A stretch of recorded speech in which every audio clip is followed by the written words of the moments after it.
नमस्कार दोस्तों, मैं दिलीप कुमार सिंह एक बार फिर से अपने YouTube चैनल MDCL में आपका स्वागत करता हूं। दोस्तों, मैं इसके पिछले वीडियो में हम लोग मिसलेनियस ट्रिक्स पार्ट 13 देख रहे थे और आज की वीडियो में हम लोग मिसलेनियस ट्रिक्स पार्ट 14 देखेंगे, 14वां भाग। जहाँ तक मुझे याद है पार्ट 13 में हम लोग रिमाइंडर थ्योरम कर रहे थे, शेषफल प्रमेय, और उसमें कुछ क्वेश्चंस किए थे। एक आध क्वेश्चन लेते हैं। मैं बताने ही वाला था, तब तक बैटरी डाउन होने की वजह से मोबाइल बंद हो गया था, तो वीडियो वहीं पे स्टॉप हो गया था, तो वो थोड़ा छूट गया था। एक आध क्वेश्चन देख लेते हैं उसी रिमाइंडर थ्योरम पे, फिर आगे की बात करते हैं। तो जहाँ तक मुझे याद है कि मैंने कहा था कि x के पावर n में भाग देना हो x-1 से तो रिमाइंडर 1 हमेशा, लेकिन जब x के पावर n में भाग देना हो x+1 से तो दो केस हो रहा था। पहला कि यदि n मतलब पावर बेस का जो हमारा भाज्य है, जो डिविडेंड है, उसका पावर इवन हो मतलब सम हो तो रिमाइंडर हमेशा 1, और विषम हो मतलब ऑड हो तो रिमाइंडर वही रह जाएगा जो बेस है, भाज्य का जो बेस है वही रिमाइंडर रह जाएगा। ठीक ना। तो एक केस बनता था, मैं बता नहीं वाला था, तब तक वीडियो जो है बंद हो गया था तो मैं बता नहीं पाया था। वो वीडियो थोड़ा कम देर का भी था। नॉर्मली हम आधा घंटा से कम का वीडियो रखते नहीं है, ठीक ना, क्योंकि मैं बता चुका हूँ मैं 8-10 मिनट का प्रमोशनल वीडियो तो करता नहीं हूँ, मसालेदार कुछ होता नहीं है। Part by part, series by series हम लोग एक सिलेबस तैयार कर रहे हैं, कंप्लीट पैकेज देने की कोशिश कर रहे हैं, जिससे उन पाठकों को, उन बच्चों को लाभ हो जो कंपटीशन की तैयारी कर रहे हैं। तो देखते हैं कुछ क्वेश्चन उसी रिमाइंडर थ्योरम पे। एक क्वेश्चन है 45 का पावर 50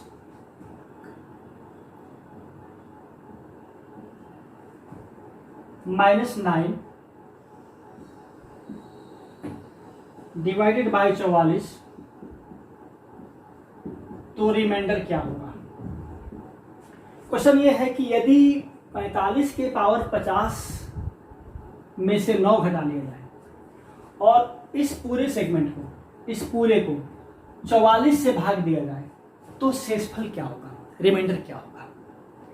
तो अब देखिए, हमारा जो बेस है 45 है और ये 44 है, तो रिमाइंडर की चिंता नहीं, हमेशा 1। चलिए, ये 1 हमेशा, यहाँ रिमाइंडर क्या होगा, केवल ये पोर्शन रहे, केवल ये पोर्शन रहे, ये -9 वाला न रहे तब, तो ये पोर्शन रहे तो रिमाइंडर हमारा क्या होगा, 1 होगा। लेकिन -9 भी है ना, तो 1 - 9 क्या होगा, -8 होगा, है ना। और यदि माइनस में ये आंसर आए तो क्या करेंगे, ये जो डिवाइजर है ना, आप मत करिएगा, समझाने के लिए हम कह रहे हैं, ये जो डिवाइजर है ना, जिसको भाजक बोलते हैं आप हिंदी मीडियम वाले लोग, उसमें से इसको घटा लेंगे, वो अंतिम शेषफल होगा। तो क्या होगा, 44 - 8 = 36। ये आपका शेषफल बचेगा, रिमाइंडर फाइनल आपका ये होगा, ठीक ना, क्लियर।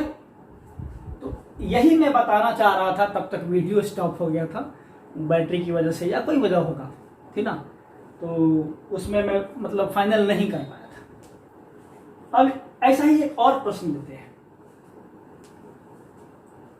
ध्यान रखिएगा।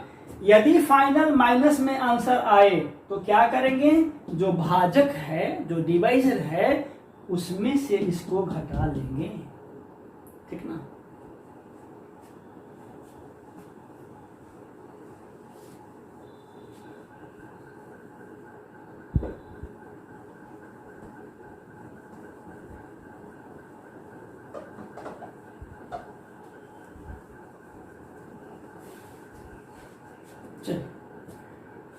एक क्वेश्चन और, 85 का पावर 97 है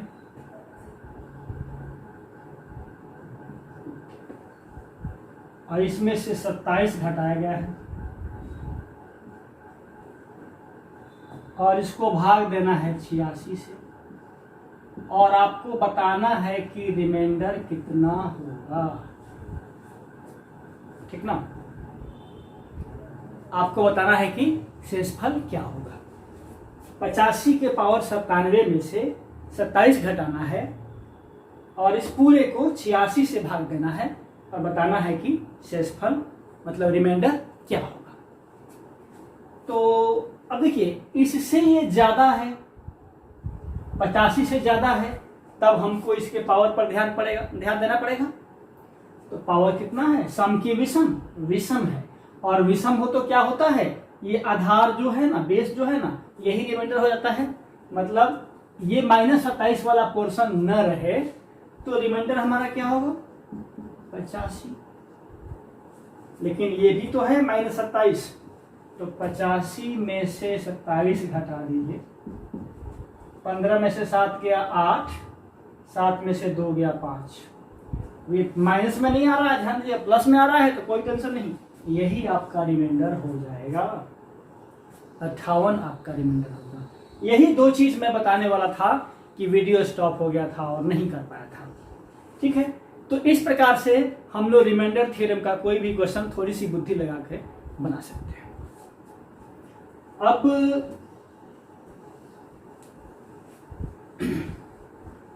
कुछ क्वेश्चंस हम देख रहे हैं। पहले हम लोग स्क्वायर देखे थे ना, स्क्वायर रूट देखे थे।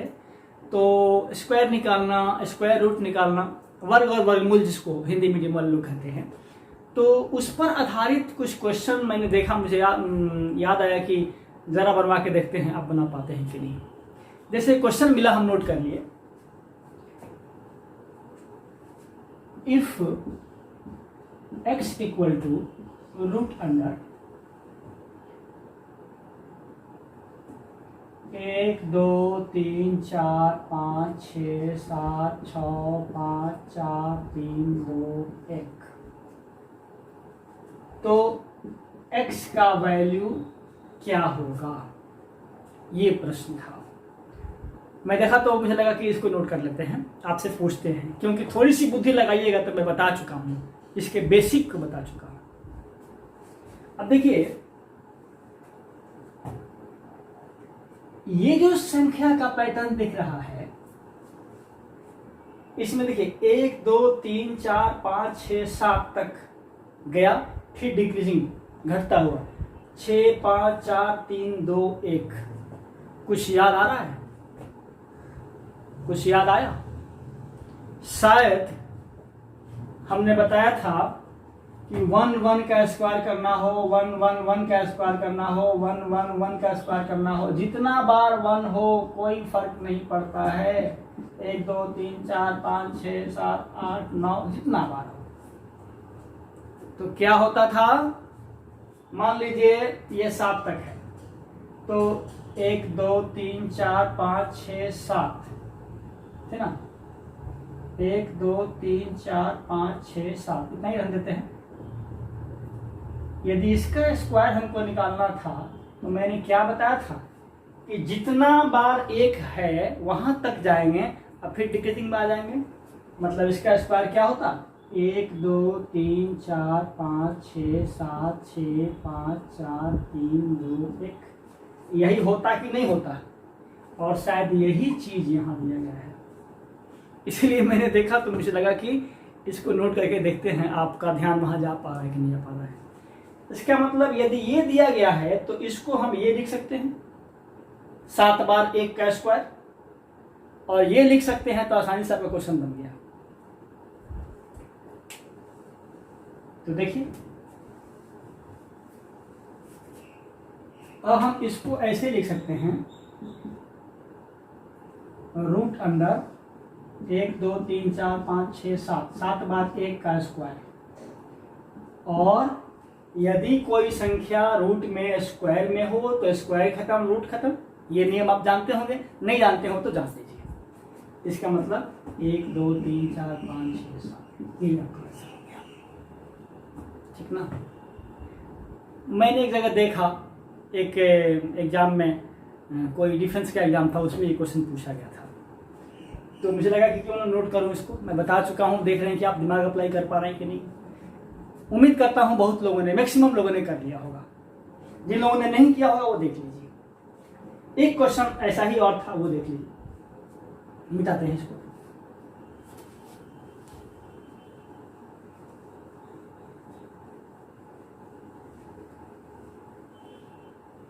एक क्वेश्चन और था, इफ मतलब यदि root x is equal to 111 then x equal to what. मतलब यदि रूट x का वैल्यू 111 हो तो x का वैल्यू क्या होगा।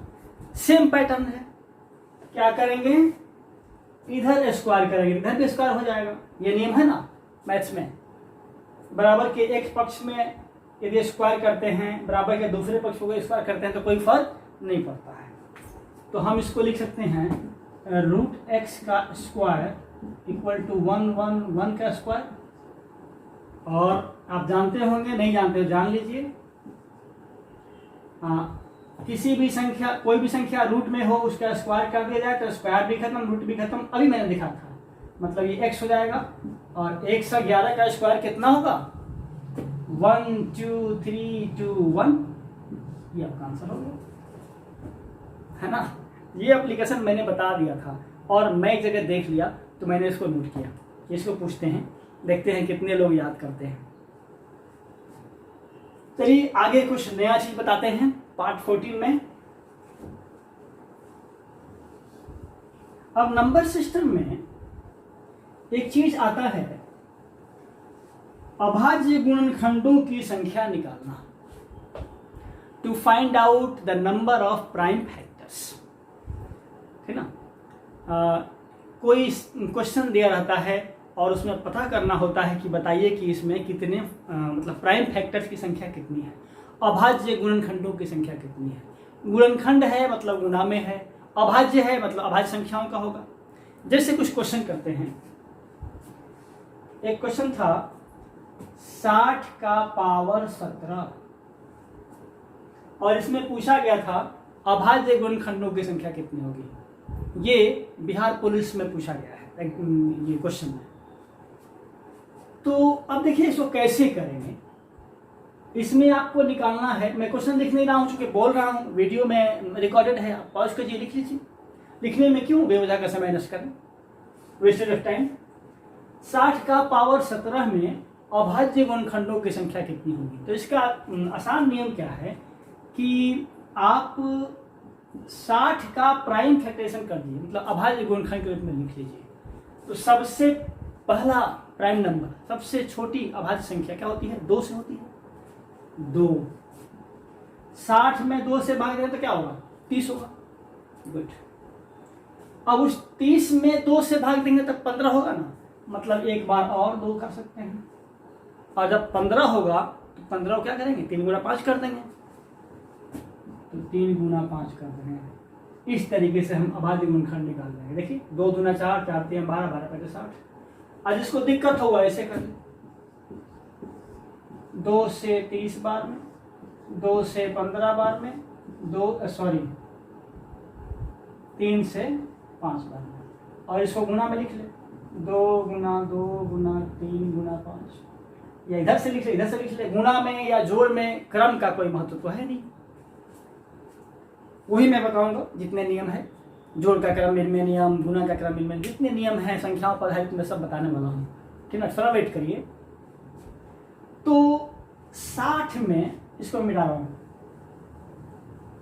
60 में हम 60 का अभाज्य गुणनखंड करते हैं तो क्या हो रहा है, 2 गुना 2 गुना 3 गुना 4, और इसको हम फिर ऐसे लिख सकते हैं, और तब इसको हम लिख सकते हैं ऐसे, 2 का पावर 17, फिर गुना 2 का पावर 17, फिर गुना 3 का पावर 17, फिर गुना 5 का पावर 17, मतलब ये 17 बार, फिर ये 17 बार, फिर ये 17 बार, फिर ये 17 बार। तो टोटल कितना हो जाएगा, ये 17 गुना 4 68 बार हो जाएगा, 68 बार हो जाएगा।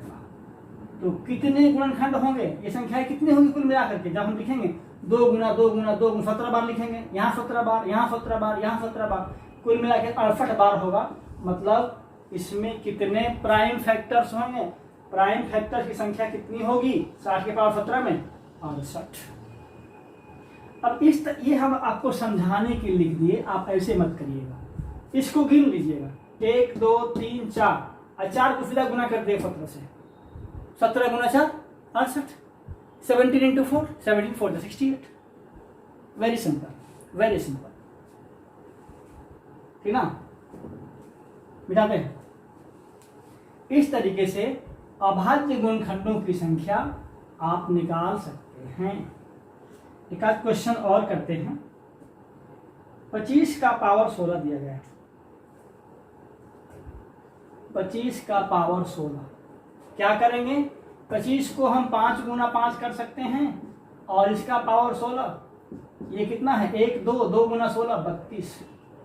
मतलब इसमें अभाज्य गुणनखंडों की संख्या कितनी होगी, 32 होगी। एक और देख लीजिए, 30 का पावर 6, 30 का पावर 6 में आपको निकालना है अभाज्य गुणनखंडों की संख्या। तो पहले 30 को लिख लीजिए, 2 गुना 15 और 15 को 3 गुना 5 और इसका पावर 6। ये देखिए 1 2 3 3 गुना 6 18। मतलब अभाज्य गुणनखंडों की संख्या कितनी होगी, 18 होगी। कुछ और क्वेश्चंस करते हैं, प्रैक्टिस जितना करेंगे उतना अच्छा रहेगा।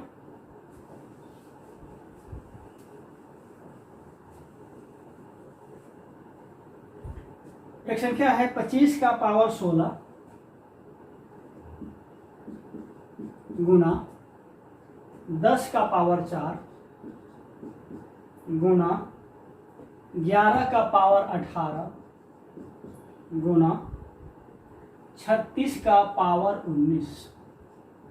और इसमें आपको बताना है कि इसमें अभाज्य गुणनखंडों की संख्या कितनी होगी। देखने में लंबा लग रहा है लेकिन है बहुत आसान। देखिए कैसे, मन ही मन कर सकते हैं या फिर देख लीजिए। हम इसको लिख सकते हैं 5 गुना 5 का पावर 16, इसको 2 गुना 5 का पावर 4। ये तो 11 अभाज्य संख्या पहले से है तो ये कुछ हो नहीं सकता है। 36 को क्या लिख सकते हैं, देखिएगा 2 गुना 18, फिर 18 को 2 गुना 9 और 9 को 3 गुना 3। हाँ, इसका पावर 19। अब देख लीजिए यहाँ 1 2 और 2 गुना 16 32। ये 2 2 गुना 4 8। ये तो 18 होगा। ये 1 2 3 4 4 गुना 19 76। जोड़ लीजिए सबको, 6 8 14 और 14 8 22, 22 2 24 के 4 हाथ में 2, ये 9, ये 1 10 और ये 3 13। आपका अभाज्य गुणनखंडों की संख्या 134 हो जाएगा। इस तरीके से आप ऐसे क्वेश्चंस का आंसर आसानी से निकाल सकते हैं, जिसमें पूछा जाए बताएं कि निम्नलिखित में अभाज्य गुणनखंडों की संख्या कितनी है, या find the number of prime factors in the following. उसको इंग्लिश में ऐसे कह सकते हैं। Doesn't matter, language doesn't matter, भाषा से कोई मतलब ही नहीं है ना। मेन तो कंटेंट क्या है, सब्जेक्ट में वो फैक्ट क्या है, न्यूमेरिकल वैल्यू क्या है, वो देखना है, ठीक ना। आगे देखते हैं। 6 का पावर 10। एक और क्वेश्चन है, कुछ प्रैक्टिस करवा दे रहे हैं।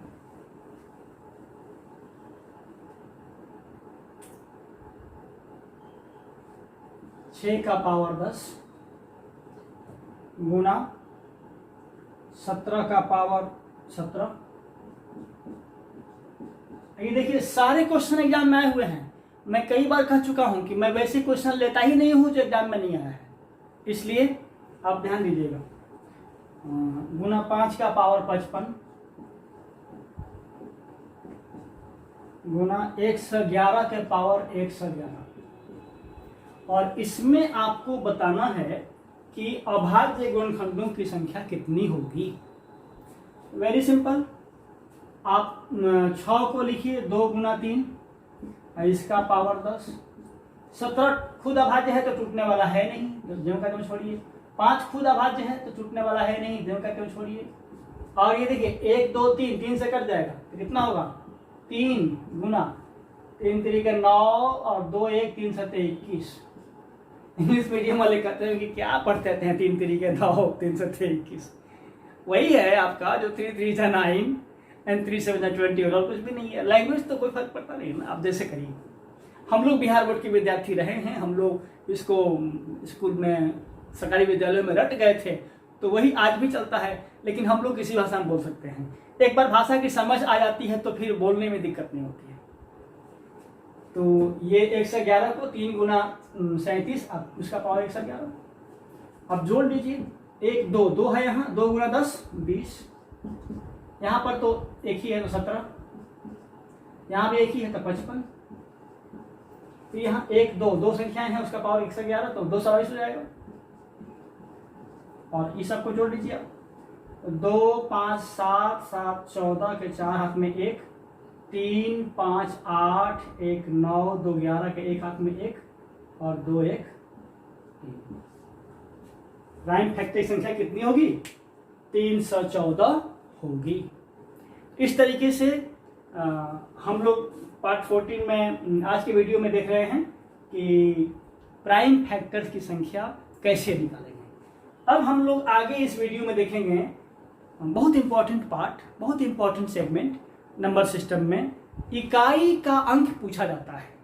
एक क्वेश्चन रहता है, कुछ अलजेब्रिक एक्सप्रेशन रहता है और उसमें कहता है कि इसमें इकाई का अंक क्या होगा, ठीक ना। देखिए उसके लिए हम लोग क्या करेंगे इसका ध्यान रखिए।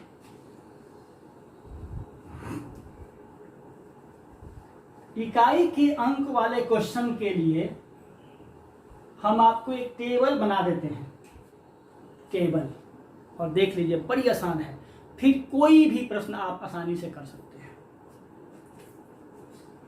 0 से लेकर 0 1 2 3 4 5 6 7 8 9, यही ना हमारे पास अंक है। टोटल 10 या कोई और अंक होता है? और अंक तो कोई होता नहीं है। डेसिमल सिस्टम है तो 10 अंक हो गए। मैं एक बार नंबर सिस्टम का शुरुआती दौर में बता रहा था कि जितने अंकों का प्रयोग करेंगे, जैसे 2 अंकों का प्रयोग करेंगे तो क्या होगा? Binary system, binary number system है ना। 3 अंकों का टर्नरी करेंगे, तो उस तरीके से मैं उस पर भी आऊँगा। उससे भी क्वेश्चंस करवाना है कि कैसे बाइनरी नंबर्स को आप चेंज करेंगे, बाइनरी नंबर्स में कैसे जोड़ करेंगे, घटाव करेंगे, गुना करेंगे, भाग करेंगे, मैं बताऊँगा। तो पहले इसको देख लीजिए, डिजिट्स, इसको इंग्लिश में कहते हैं ना डिजिट्स, अंक को। अंकों की कुल संख्या कितनी होती है? Number of digits 10। किसमें? डेसिमल सिस्टम, दार्शनिक प्रणाली, इसको हिंदी में कहते हैं। तो 0 से लेकर 9 तक ही हमारे पास अंक हैं। जो होगा, जोड़ घटाव गुना भाग जो हो जाए, इन्हीं अंकों का खेल होगा, ये तो निश्चित है।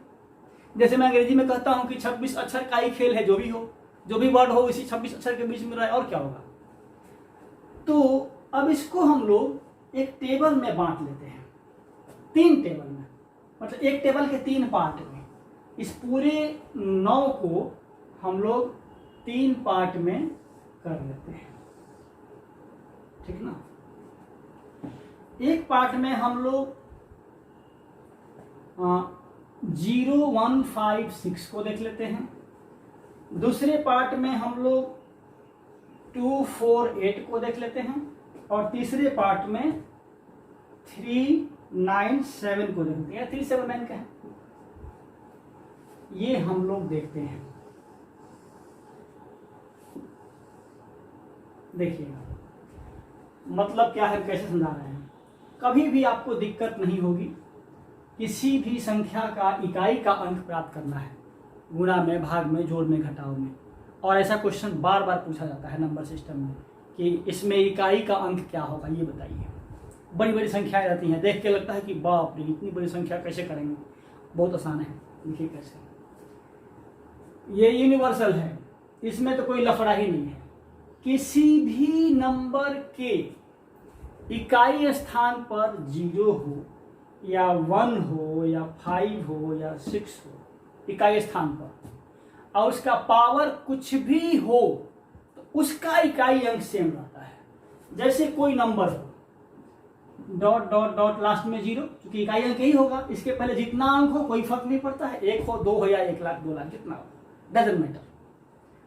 तो हम लोग इसका पावर n लेते हैं। कुछ भी होगा, पावर कितना भी हो, सम हो विषम हो, कितना भी हो, कोई फर्क नहीं पड़ता है, इसका इकाई अंक हमेशा 0 होगा।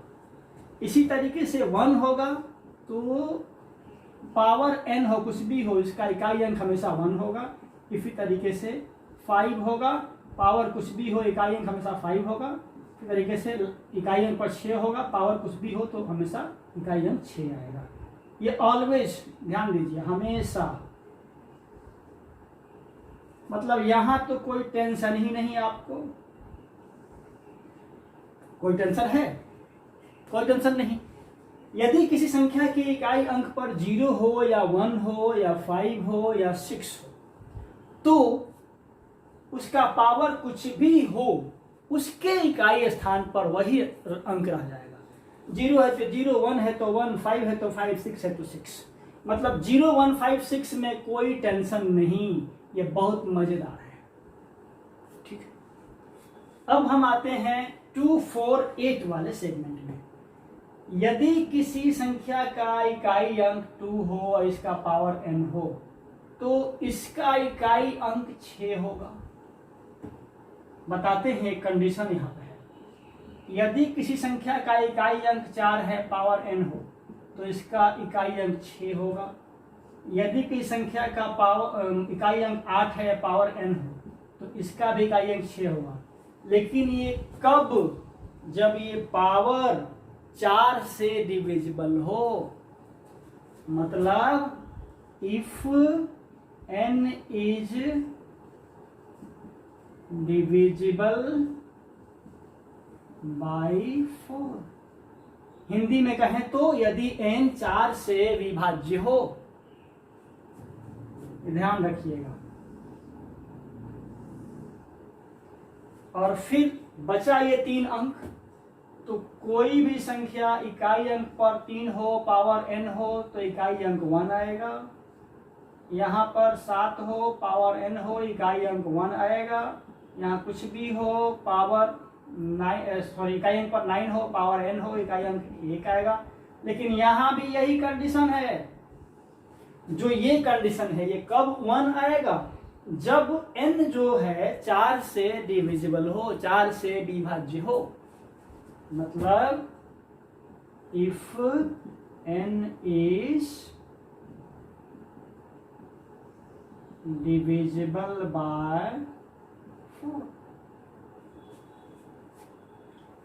बस रट्टा मार लीजिए, समझ लीजिए, कभी कोई दिक्कत इकाई अंक वाले प्रश्न में नहीं होने वाला है। मैं अभी कुछ क्वेश्चंस करके दिखा दूंगा, प्रैक्टिस हो जाएगा। ध्यान रखिएगा, 3 सेगमेंट में बांट लीजिएगा। 0, 1, 5, 6 में नो टेंशन। ध्यान रखिएगा, 3 ही याद करना है। 0, 1, 5, 6 एक पार्ट, 2, 4, 8। और इसमें बड़ा कमाल का चीज है, 2 गुना 4, 2 गुना 2 गुना 2, मतलब डबल होता जा रहा है। 2 तो उसका 2 गुना 4, उसका 2 गुना 8, बस 8 का 2 गुना 16, 2 अंक में हो जाएगा, तो अंक होगा ही नहीं। तो जब 2 की बात आएगी तो लॉजिक क्या बनता है कि 2 गुना करते जाएंगे, जो अंक आएगा वो उसी कैटेगरी में रहेगा। तो 2, 4, 8। और जब 0, 1, 5, 6 निकल गया, 2, 4, 8 निकल गया, तो बचा क्या? 3, 7, 9।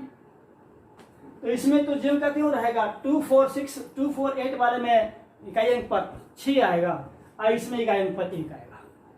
ठीक है, मतलब ध्यान रखिएगा, इकाई अंक पर 0, 1, 5, 6 यही आएगा। इस तरीके के यदि लिहाज से देखा जाए तो। लेकिन अब रही बात कि इतना ही नहीं रहता है, वो 4 से डिविजिबल नहीं होगा तो क्या होगा, ये भी बात हो सकती है। तो इसके लिए कुछ क्वेश्चन करेंगे। बस एक बार फिर से दोहरा दे रहा हूं, हमेशा ध्यान रखिएगा। 0, 1, 5, 6 ये 4, इसमें नो टेंशन, पावर कितना भी हो सेम रहेगा इकाई का अंक। फिर 2 का लॉजिक है, 2 गुना 2, फिर 2 गुना 2, मतलब 2, 4, 8। इसका पावर n हो और वह n 4 से विभाज्य हो, डिविजिबल हो, तो इकाई अंक पर 6 आएगा। और बचता है 3, 7, 9। और 379 का पावर n हो और वो n 4 से डिविजिबल हो तो इकाई अंक पर हमेशा 1 आएगा। ठीक ना, लॉजिक देख लीजिएगा, 4 से 4 बार करिएगा, 2 गुना 2 गुना 2 गुना 2 4 बार तो 16 होगा। 16 का इकाई अंक क्या होगा? 6 होगा। 4 का 4 गुना 4 गुना 4 गुना 4 इकाई अंक पर क्या आएगा? 4 गुना 4 16, फिर गुना 16 2 56 6।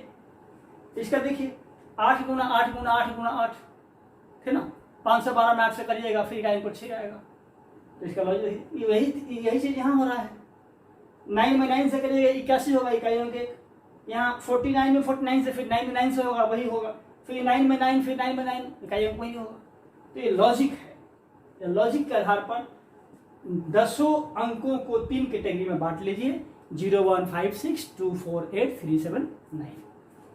और कंडीशन इसमें तो कोई कंडीशन नहीं, हमेशा सेम इसमें कंडीशन है, इन दोनों में सेम कंडीशन है। तो बस एक बार याद हो गया क्या करना है, यदि n 4 से डिविजिबल होगा तो हमेशा ये 6 आएगा।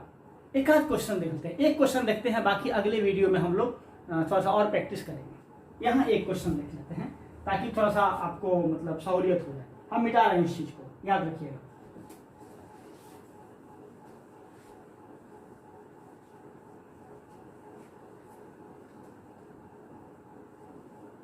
क्वेश्चन है 3 का पावर 4, इसका इकाई अंक क्या होगा? तो 379 वाला कैटेगरी है ना। 379 वाला कैटेगरी क्या था कि पावर 4 से विभाज्य हो, तो 4 4 से विभाज्य होगा ना, होगा तो इकाई अंक क्या होगा? 1 होगा। Very simple. एक और क्वेश्चन लेते हैं, 379485 379485 इसका पावर दिया है 369217 369217। अब ये पावर देख के आप घबरा जाएंगे कि बाप रे इतने बड़े नंबर का इकाई अंक कैसे कैसे निकालेंगे। कोई टेंशन नहीं, इकाई अंक क्या है? 5 है, और 5 किस कैटेगरी में है? 0156, और 0156 कैटेगरी में है तो पावर जितना हो क्या फर्क पड़ता है, इकाई का अंक हमेशा 5 आएगा। कहाँ मुश्किल है, वेरी इजी। इस तरीके से कुछ और क्वेश्चन हम लोग करेंगे। आज की वीडियो में इतना ही। जय हिंद।